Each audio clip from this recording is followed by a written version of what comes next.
მოგესალმებით. დღეს ვუღრმავდებით ნიკოლა ტესლას გარდაცვალების ამბავს.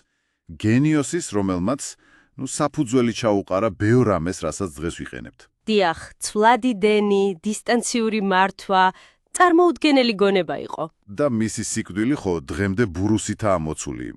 მთავარი კითხვა კი მის საიდუმლო გამოგონებას უკავშირდება. იმ სიკვდილის სხივს ხომ ნაწილაკების სხიური იარაღს. ზუსტად. იყო თუ არა მისი სიკვდილი დაკავშირებული ამ იარაღთან. მით უმეტეს მეორე მსოფლიო ომის დროს. მოდით ჩაუღრმავდეთ ამას. კი, ეს ძალიან საინტერესოა.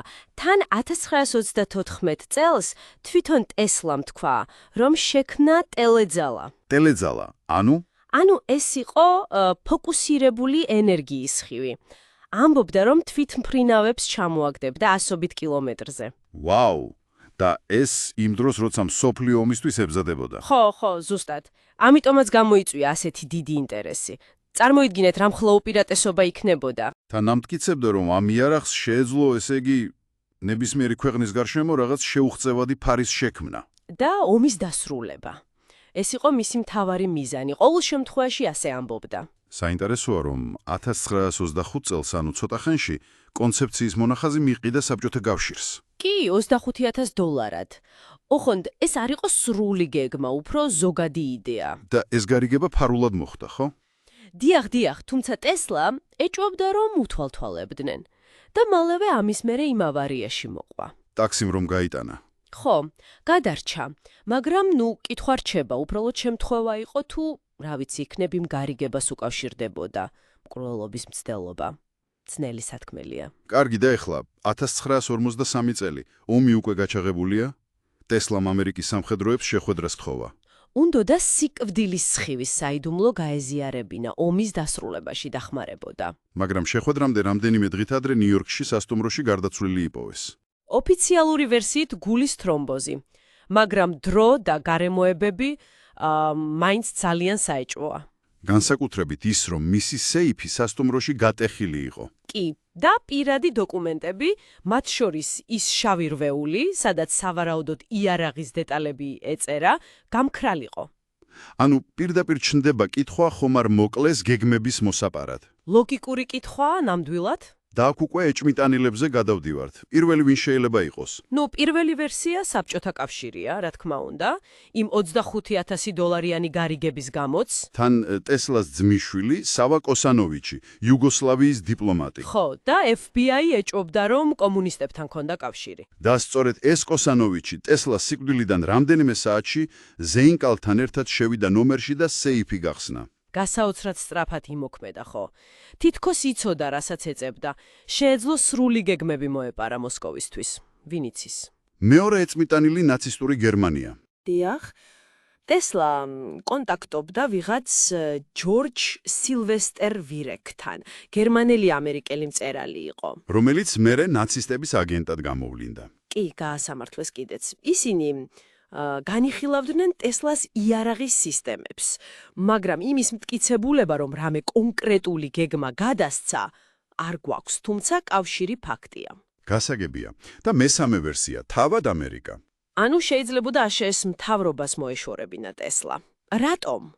ერთი ვარიანტია, რომ გეგმები მტრის, ანუ გერმანიის ან საბჭოთა კავშირის ხელში არ ჩავარდნილიყო. ან თვითონ სდომებოდათ დაუფლება, ხო? კი ბატონო. ფაქტია, რომ FBI-მ და უცხოელთა ქონების ოფისმა იმ უწყებამ ომის დროს რომ განკარგავდა ქონებას. დიახ. ტესლას დარჩენილი დოკუმენტების კონფისკაცია მოახდინეს, კოსანოვიჩის შესვლის მერე-მალევე. ხო, და მერე დაიქირავეს MIT-ის ფიზიკოსი ჯონ ტრამპი. დონალდ ტრამპის ბიძა. კი, ზუსტად. და მან დაასკვნა, რომ იმ 80 ყუთში, სერიოზული განხორციელებადი არაფერი იყო. მაგრამ მიუხედავად ამ დასკვნისა, საზღვაო დაზვერვამ ეს დოკუმენტები მაინც გადაიღო მიკროფილმზე, საიდუმლოდ. და ეს მიკროფილმი გაქრა. დღემდე დაკარგულია. FBI ადასტურებს, რომ არსებობდა, მაგრამ სად წავიდა არავინ იცის. ეს კიდევ უფრო ართულებს ყველაფერს. ნამდვილად, ომის შემდეგ იყო რაღაც ცნობები ნაცისტების მზის იარაღზე, მაგრამ ეს სხვა რამე იყო, კოსმოსური სადგური. ხო, ტესლას იდეისგან განსხვავდებოდა. კი, მერე ცივი ომის დროს ამერიკელები ეჭვობდნენ, რომ საბჭოელები ამუშავებდნენ რაღაც მსგავს ყაზახეთში, მაგრამ არც ეგ დადასტურდა. ანუ პირდაპირი კავშირი ტესლას შესაძლო მოპარულ გეგმებთან ვერ სადადგინდა. ვერა. თუმცა ფაქტია, რომ აში 10 წლეულების მანძილზე მუშაობდა მიმართული ენერგიის იარაღზე. და ეს გახდა საფუძველი რეიგანის იმ ცნობილი სტრატეგიული თავდაცვის ინიციატივის, ანუ ვარსკვლავური ომების პროგრამის 80-იანებში. დიახ, და კითხვა ისევ რჩება, რა გავლენა იქონია ტესლას იდეებმა, თუნდაც არასრულმა, შესაძლოა მოპარულმა იდეებმა ამ ყველაფერზე. ძნელი სათქმელია ზუსტად.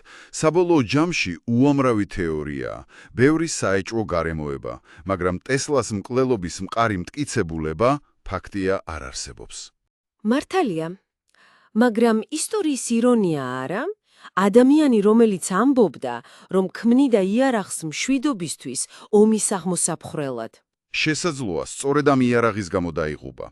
და ბოლოს ერთი კითხვა დაუტოვოთ მსმენელს დასაფიქრებლად.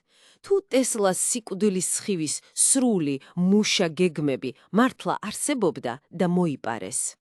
სად შეიძლება იყოს ისინი დღეს? ხო, და რა გავლენას მოახდენდა, ან იქნებ ახდენს კიდეც მსოფლიოზე, თუ ვინმემ სადმე მისი შექმნა მაინც შეძლო.